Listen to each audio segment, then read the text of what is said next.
सच्चिदानंद रूपाय, परमात्मा जो सच है, चित्त है, आनंद है, सच्चिदानंद रूपाय, विश्व की उत्पत्ति करने वाला, विश्व को चलाने वाला और विश्व को संहार करने वाला, ब्रह्मा विष्णु महेश, विश्व की उत्पत्ति अच्छा बना के चलाने वाला भगवान विष्णु, और उसको फिर कहीं पुराना हो गया तो उसको नया स्वरूप देने के लिए शंकर भगवान। इसके लिए तापत्र विनाशाय। देखो पहले में कहा गया भगवान कैसा है, तो सच्चित चित्त आनंद। अच्छा दूसरा क्या करता है, उनके काम क्या है, तो विश्व की पालना, विश्व बनाता है, विश्व की पालना करता है, और कहीं पुराना हो जाए तो उसको नया के लिए फिर स्वरूप देता है ब्रह्मा महाराज को। ये तीनों चलते रहते हैं।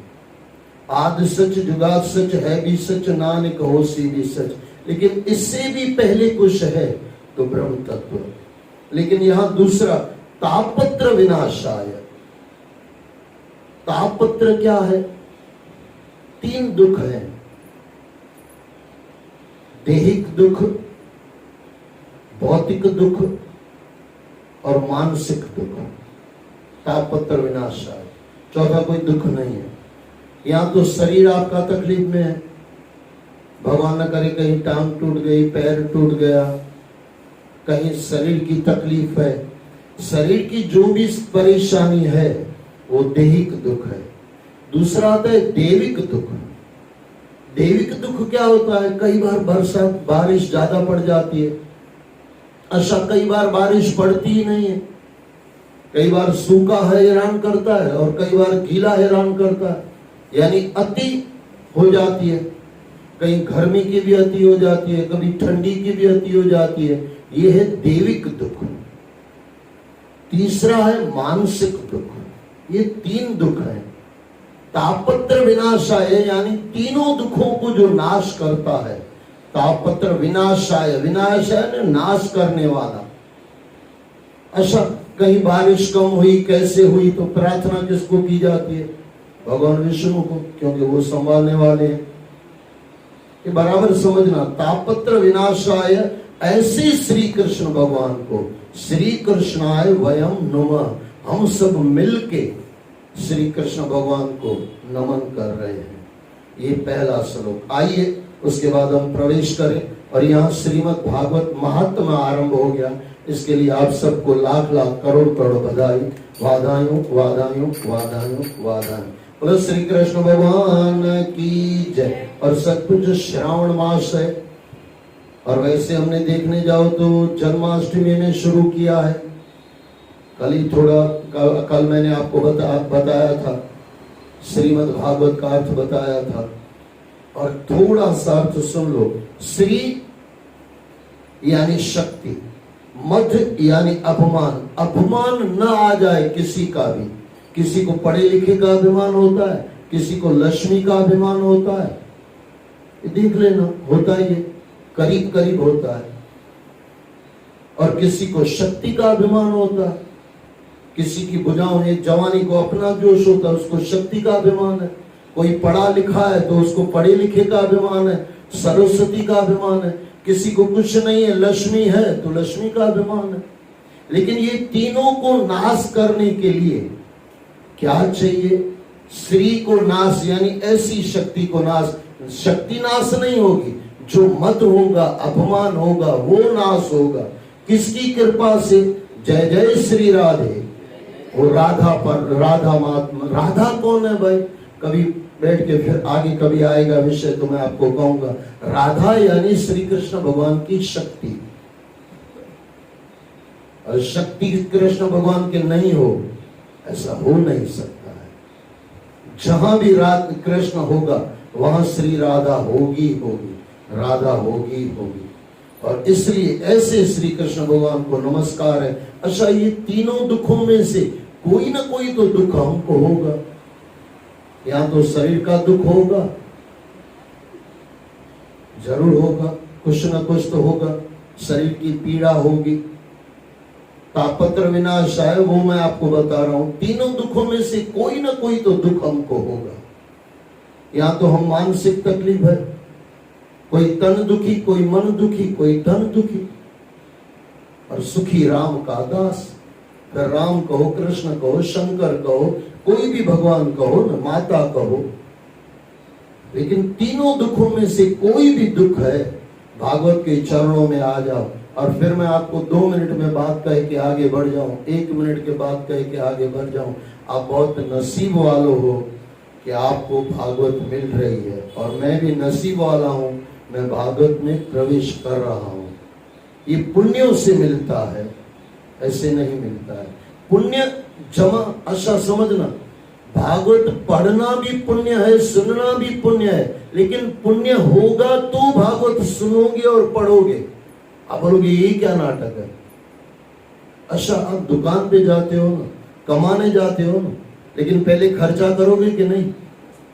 चलो दुकान भी आपको किसी ने बनी बनाई दे दी, चलो आप नौकरी करने गए, लेकिन जो भाड़ा खर्चा करके जाओगे वो भी आपको होना चाहिए कि नहीं? कमाओगे कैसे? बीज डालना पड़ेगा ना। बस इसी तरह अगर पुण्य किया होगा तो भागवत मिलेगी। बड़ों ने पुण्य किया होगा, पितरों ने पुण्य किया होगा, तो आप और हम भागवत सुनेंगे या पढ़ेंगे? अच्छा, पुण्य होगा तो भागवत सुनेंगे और पढ़ेंगे, और इससे फिर पुण्य बढ़ता भी जाएगा। एक आपने सुना होगा ना, पैसा पैसे को खींचता है। बस इसी तरह पुण्य पुण्य को लेके आता है। इसी तरह हम प्रवेश करके श्रीमद् भागवत महात्म्य, ये गौकर्ण महात्म्य है, ध्यान से आप लोग सुनना। और इसके अंदर पहला श्लोक मैंने आपको बुलवाया, और ऐसा कहा जाता है, कल जो हमने पढ़ा परसों, कितना सफल मिलता है। आइए हम सीधा प्रवेश करें। सच्चिदानंद रूप भगवान श्री कृष्ण को हम नमस्कार करते हैं, जो संपूर्ण विश्व की उत्पत्ति, स्थिति और विनाश करने वाले तथा आदि देविक, आदि भौतिक व आध्यात्मिक तापत्रय का हरण करने वाले हैं, जो मैं आगे आपको कह के आया। पौराणिक युग में एक बार शौनकादिक 88,000 ऋषिवर नैमिषारण्य में एकत्र हुए। वहां श्री वेदव्यास जी के पौराणिक शिष्य सूत जी विराजमान थे। उन ऋषियों ने सूत जी से प्रार्थना की कि वे कोई ऐसी कथा सुनाएं जिसमें लीला में परमेश्वर की भक्ति, ज्ञान और वैराग्य का समावेश सर्वाधिक हो।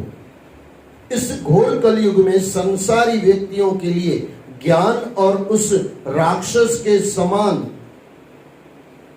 हो गया है जो क्रोध, लोभ, मोह और काम को ही सदैव भड़काता है, जिसकी वजह से मनुष्य हर पल हर घड़ी दुखी रहता है। आप कोई ऐसा चरित्र हमें सुनाएं जिसे सुनकर हमारे हृदय में भक्ति का संचार हो और हमारी प्रीति श्री हरि चरणों में हो। ऋषियों की बात सुनकर सूत जी बोले, ऋषिवर, इस कलयुग में काल रूपी सर्प के चुंगल में फंसे लोगों के उद्धार के लिए आपने जो कथा सुनने की इच्छा प्रकट की है वह स्तुति योग्य है। मैं आपको वह कथा सुनाता हूँ जिसे श्री सुखदेव जी ने राजा परीक्षित को सुनाया था। उस कथा का नाम श्रीमद् भागवत कथा है। सूत जी ने कथा का शुभारंभ करते हुए कहा, एक बार श्रृंगी ऋषि ने राजा परीक्षित को श्राप दे दिया कि तेरी मृत्यु आज से 7वें दिन हो जाएगी। राजा परीक्षित मृत्यु के भय से दुखी होकर श्री सुखदेव जी के पास आया, और उन दिनों श्री सुखदेव जी गंगा जी के किनारे ऋषि मुनियों के सामने आध्यात्मिक प्रवचन किया करते थे। राजा की प्रार्थना पर उन्होंने उसका मृत्यु भय दूर करने के लिए यह श्रीमद् भागवत कथा सुनाई थी। जिस समय श्री सुखदेव जी कथा सुनाने के लिए तैयार हुए, उसी समय स्वर्ग के देवगण अमृत कलश लेकर वहां उपस्थित हो गए और सुखदेव जी से बोले, ऋषिवर, आप यह अमृत पीकर अमर हो जाएं और हमें कोई सुंदर कथा सुनाएं। इस पर श्री सुखदेव जी ने देवताओं से कहा, इस अमृत को पीकर तो लोग देवों की भांति अमर हो जाते हैं। यह अमृत हमारे किसी काम का नहीं है। स्वर्ग में आयु का कुछ पता नहीं चलता। वहां ब्रह्मा के एक दिन में 14 इंद्र बदल जाते हैं। वहां ब्रह्मा के एक दिन में 14 इंद्र बदल जाते हैं। तुम्हारे इस अमृत से वह कथा अमृत के समान है, जिसमें भगवान श्री कृष्ण का चरित्र है और जिसे सुनने के उपरांत मनुष्य जन्म तथा मृत्यु के आवागमन से मुक्त हो जाता है। महाराजा परीक्षित भी इस कथा को सुनने के इच्छुक हैं। यह कथा सनकादि ऋषियों ने नारद मुनि को 1 सप्ताह के भीतर सुनाने की विधि बताई थी। आप भी यदि सुनने के इच्छुक हो तो विराजे। सूत जी की बात सुनकर देवगण तो वहां बैठ गए, पर शौनकादि ऋषियों ने श्री सूत जी से पूछा, सूत जी, नारद जी तो 2 घड़ी से अधिक रुकते नहीं, फिर वे 7 दिन तक एक स्थान पर कैसे रुके रहे? सूत जी बोले, एक समय सनक, सनंदन, सनातन और संत कुमार नामक 4 ऋषि भाई घूमते हुए बद्री का आश्रम में आए। वहां उन्होंने नारद जी को उदास बैठे देखा तो पूछा कि आज वे किसी मानसिक चिंता में डूबे हुए हैं।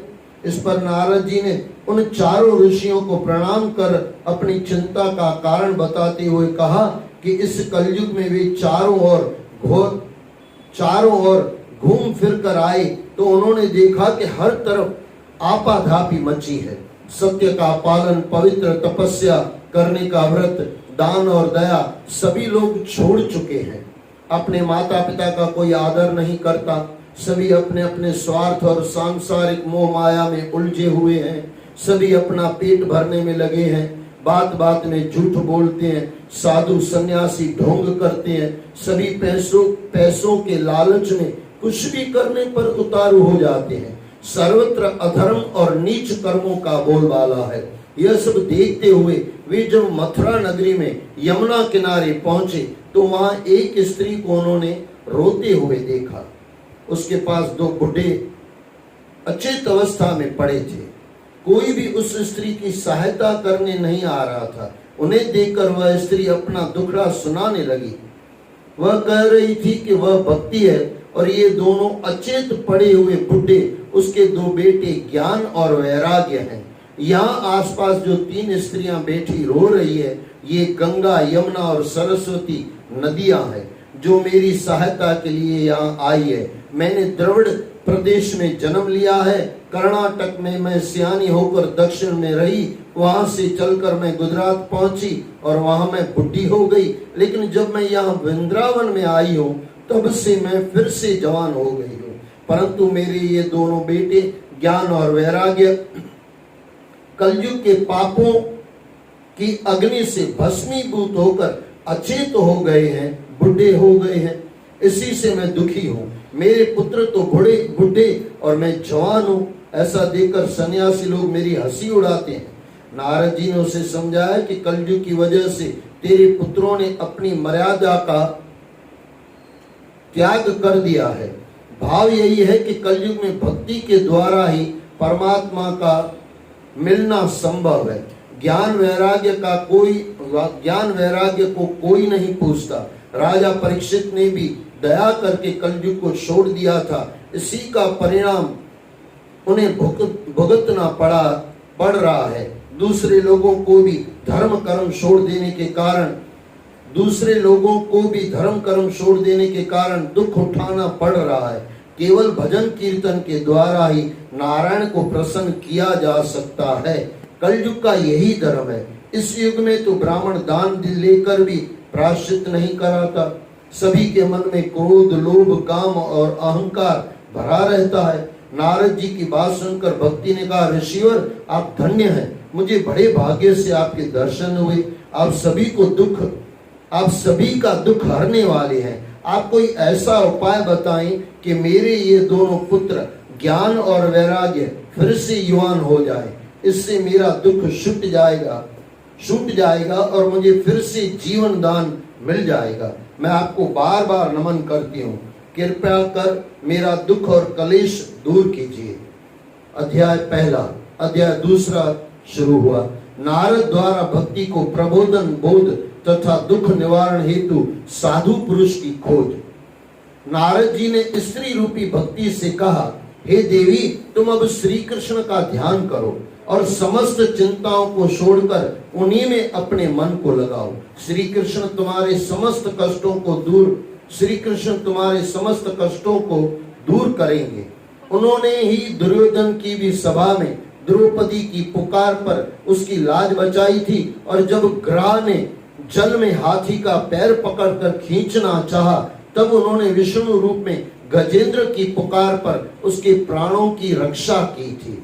श्री कृष्ण अपने भक्तों को बड़ा प्रेम करते हैं। श्री कृष्ण अपने भक्तों को बड़ा प्रेम करते हैं। उनकी पुकार पे वे नंगे पैरों भागे चले आते हैं। हे भक्ति, वैकुंठनाथ श्री कृष्ण को भक्तों से इतना प्यार है कि वे ऊंच नीच का भेद नहीं करते। जहां भक्ति का वास होता है वे वहां तत्काल पहुंच जाते हैं। या मैं एक सेकंड के लिए कह दूं, भक्ति यानी प्रेम।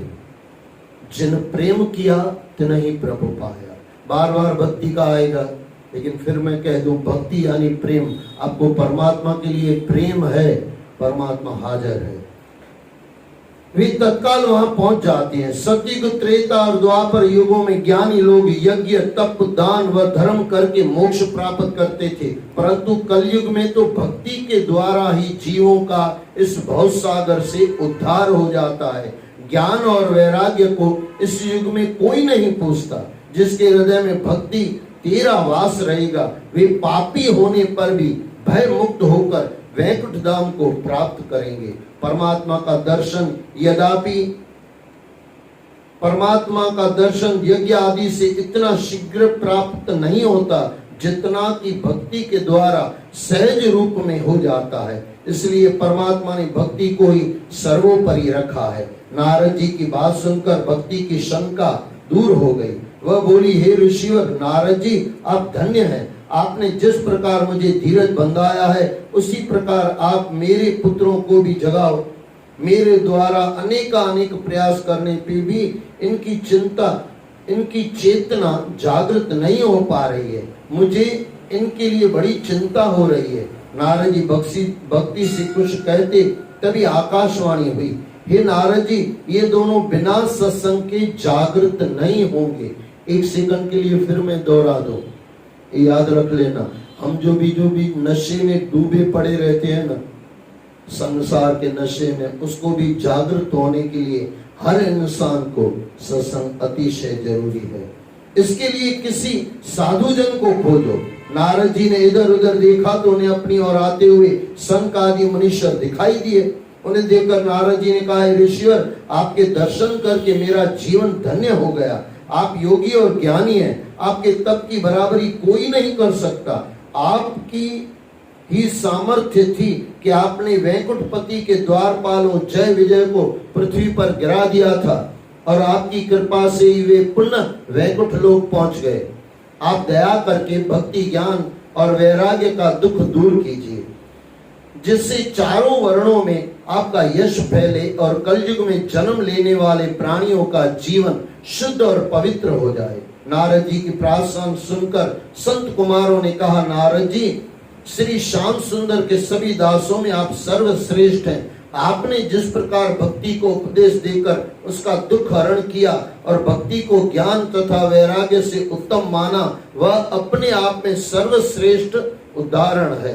प्राचीन काल में महात्मा लोग ज्ञान और धर्म पालन कोई संसारी लोगों को वैकुंठ जाने का मार्ग बताया करते थे, परंतु वह ज्ञान का मार्ग अत्यंत कठिन था। उस मार्ग को बताने वाला कोई उत्तम गुरु भी इस कलयुग में नहीं मिलता। इसलिए आज के युग में जो कोई भी सच्चे मन से श्रीमद् भागवत की कथा को सुनता है, उसे वैकुंठ जाने का मार्ग मिल जाता है। परमात्मा के श्री चरणों में अगाध भक्ति और प्रेम बढ़ाने का इससे कोई अन्य मार्ग नहीं है। ऐसा सुनकर नारद जी ने संत कुमारों से कहा, आप सत्य कहते हैं ऋषिवर, मैंने वेद व गीता का अध्ययन करके ज्ञान वैराग्य को जगाने का बहुत प्रयास किया, पर उनमें चेतना नहीं आई। अब आप भी बताइए कि श्रीमद् भागवत की कथा कहने से वे किस प्रकार से जागेंगे। संत कुमारों ने कहा, हे ऋषिवर नारद जी, आप सभी वेदों का सार तत्व श्रीमद् भागवत में निहित है। हे ऋषिवर नारद जी, सभी वेदों का सार तत्व श्रीमद् भागवत में निहित है। उसके एक एक श्लोक में व पदों में वेदों का अर्थ दूध में घी की तरह भरा है। उसका उचित मंथन करके ही घी को प्राप्त किया जा सकता है।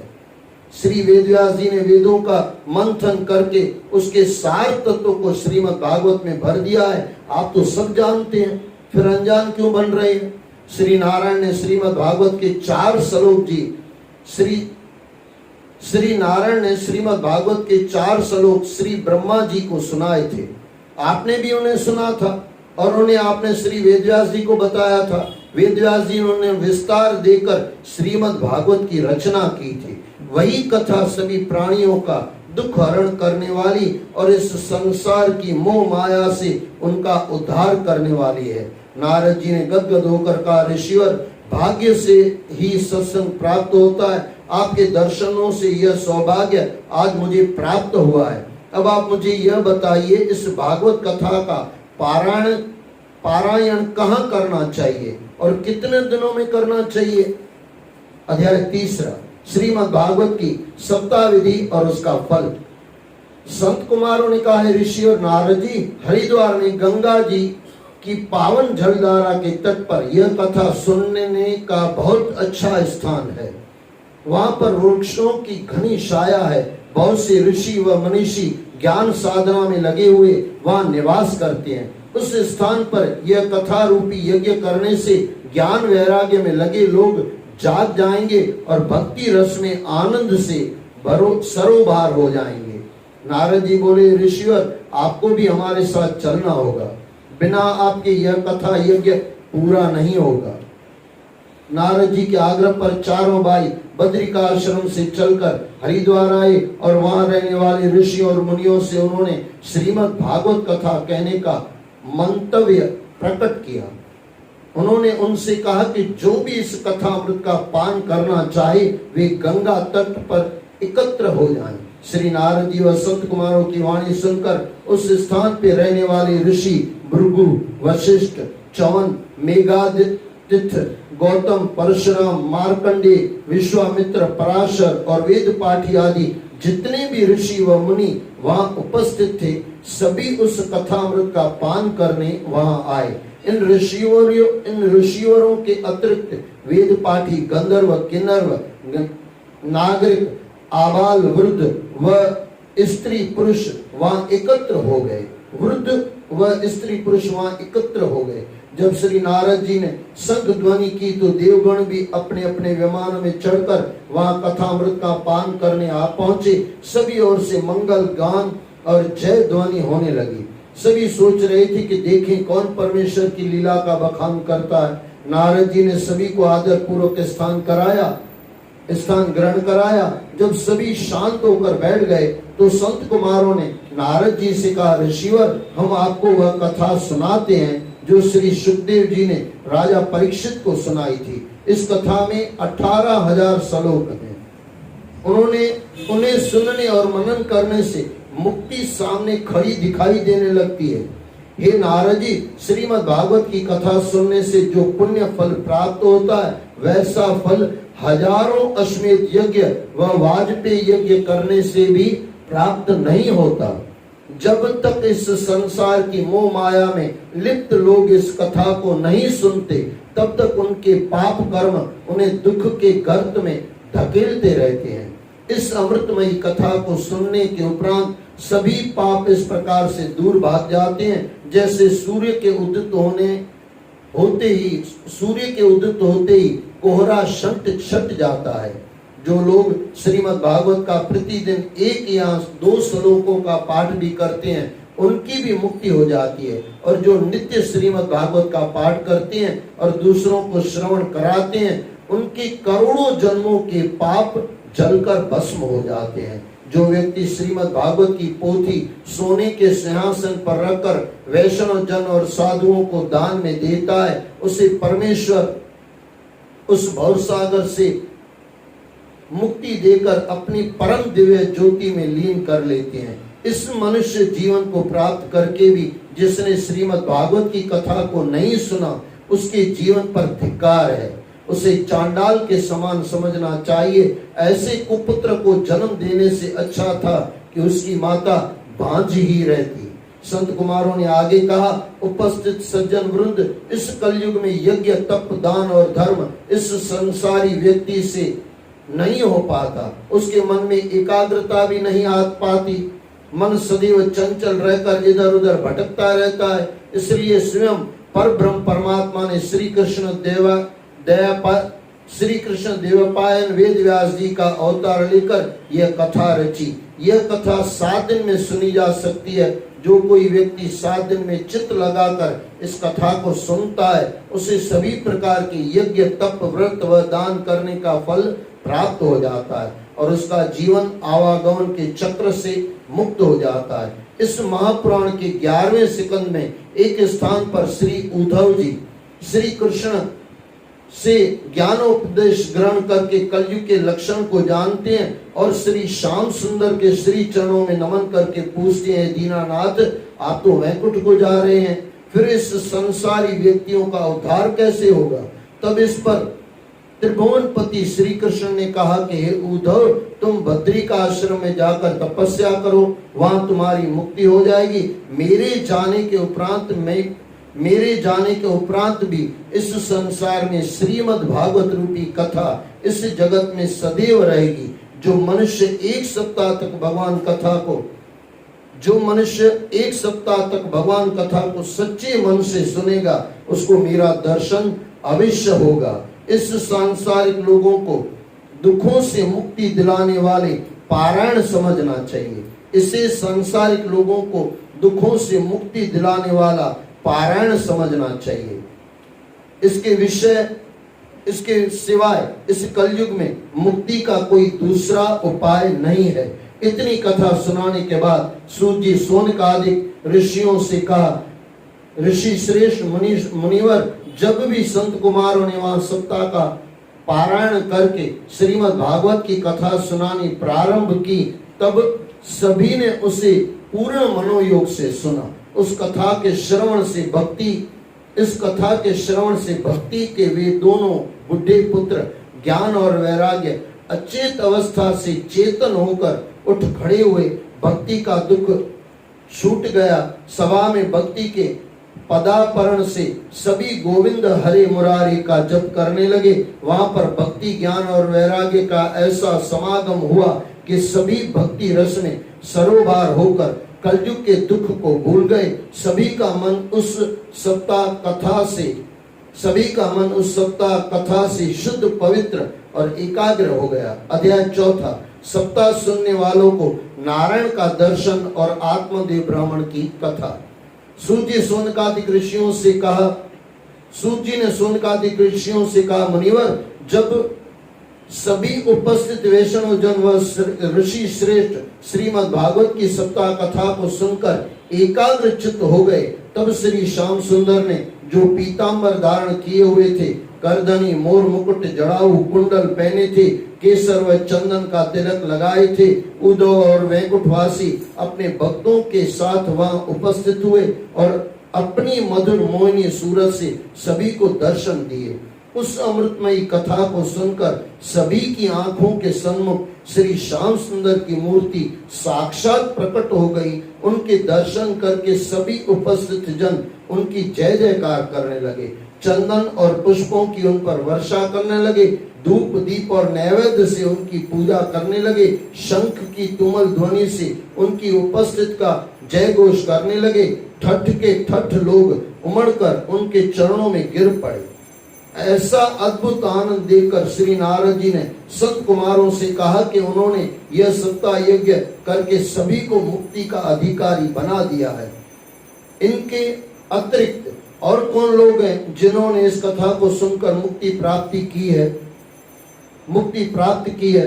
इस पर संत कुमारों ने कहा, ऋषिवर, इस कलयुग में जो मनुष्य अपने पाप कर्मों से पापी कहलाते हैं, जो दुष्ट, लालची, चुगलखोर, दुष्चरित्र, कामी और क्रोधी हैं, वे भी इस सप्ताह कथा को सुनकर मोक्ष को प्राप्त करते हैं। इस कलयुग में जो व्यक्ति अपने माता पिता की सेवा करता है, वह अपने कर्म और धर्म से रहित लोभी होने पर भी इस कथा को सुनकर भव सागर से पार हो जाता है। अब हम आपको एक पुरानी कथा सुनाते हैं। यह कथा एक ऐसे ब्राह्मण की है जिसकी पत्नी बड़ी कर्कशा थी।